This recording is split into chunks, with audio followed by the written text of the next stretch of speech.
Salut à tous, c'est Milo. Aujourd'hui on se retrouve pour une nouvelle vidéo. Dans cette vidéo je vais t'apprendre à comment bien choisir ton poisson pour avoir du poisson frais pour tes sushis. On part directement au magasin, rayon poissonnerie. C'est parti, je te retrouve là-bas. Nous y voilà, donc en premier lieu ce que tu demandes à ton poissonnier c'est si vraiment le poisson que tu recherches fait partie de l'arrivage du jour. Nous on veut vraiment du poisson frais. Moins il y a eu de temps entre sa pêche et sa mise en rayon, mieux ce sera. Il y a quelques petites choses qui permettent d'identifier si ton poisson est bien un poisson frais ou non. Donc tout d'abord, ce sera l'odeur. En premier lieu, si ton poisson sent pas bon, tu oublies. Après, je sais qu'en magasin, c'est très compliqué. Tu peux pas aller sur l'étal au rayon poissonnerie et sentir le poisson. On est bien d'accord. Après, heureusement, pour savoir si un poisson est frais ou pas, t'es pas obligé de te fier que à l'odeur. Tu peux très bien regarder les yeux. Faut que les yeux ils soient convexes, c'est-à-dire faut qu'ils soient bombés vers l'extérieur, qu'ils ressortent de la tête. Faut pas qu'il soit plat ou enfoncé. Ça voudra dire que ton poisson, il a été un petit peu malmené ou qu'il a déjà quelques jours. C'est pas la peine. Il faudra aussi que ton poisson, il ait les écailles et la peau bien brillantes. Tu pourras aussi demander à regarder les branchies de ton poisson. Si elles sont rouges vives, c'est bon signe. Si elles le sont pas, encore une fois, tu oublies. Pour en revenir aussi au niveau de la peau et des écailles, faut pas que tu arrives à voir le mucus du poisson, faut que le mucus il soit resté translucide.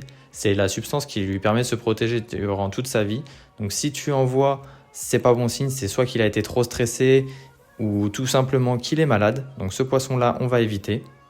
Et encore quelques petites choses, si ton poisson a une peau jaunâtre, tu évites. Si ton poisson a des yeux qui commencent à devenir noirs ou rouges à cause du sang, tu évites aussi. Il y a aussi au niveau du palpage, si tu demandes à ton poissonnier de le prendre et que tu vois que la peau elle reprend pas sa forme initiale, c'est qu'il y a un problème, ton poisson il est pas assez frais. Voilà, avec tous ces petits conseils, normalement tu trouveras du poisson frais sans problème. Il y a aussi le fait qu'il faudra éviter d'acheter son poisson le lundi, puisque tout simplement la plupart du temps il n'y aura pas de pêche le dimanche, donc les arrivages du lundi seront la pêche du samedi. C'est une petite erreur qu'on va éviter de faire. Ensuite, c'est pas fini, étape très importante, ça va être le processus de congélation, car on ne peut pas manger du poisson cru comme ça. Il y a forcément quelques petits parasites qui se trouvent à l'intérieur du poisson parfois, et donc ce serait dommage de choper ce qu'on appelle l'anisakis, c'est un ver qui va se développer dans ton ventre. Enfin, je te passe tous les détails. Le but, c'est qu'on évite d'avoir ce genre de choses lorsqu'on mange nos sushis. Donc une fois que tu as acheté ton poisson au magasin, tu traces directement à la maison et tu me le mets au congèle à moins 20 degrés pendant au minimum, je dis bien au minimum 24 heures à 48 heures.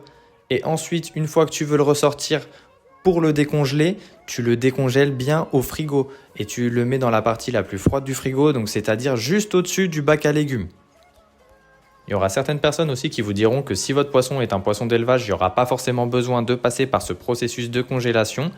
Moi, personnellement, je le fais par acquis de conscience. Je préfère quand même mettre toutes les cartes de mon côté pour éviter de choper des parasites parce qu'aujourd'hui, au niveau des élevages, on n'est jamais bien sûr de comment ça se passe là-bas. Donc, je préfère faire ce qui est nécessaire pour être sûr de ne pas avoir de parasites. Donc voilà, rien de plus simple. Maintenant, tu connais tout de A à Z pour aller chercher ton poisson frais au magasin et le processus aussi pour éliminer les parasites afin de manger ton poisson cru en sécurité. Si tu as une question ou quoi que ce soit, t'hésites pas, tu m'envoies un petit message privé ou tu me la poses en commentaire. Sur ce, je compte vraiment sur toi pour partager la vidéo, liker et t'abonner, ça m'aide beaucoup. Et puis moi, je te dis à une prochaine pour une nouvelle vidéo. C'était Milo, ciao ciao.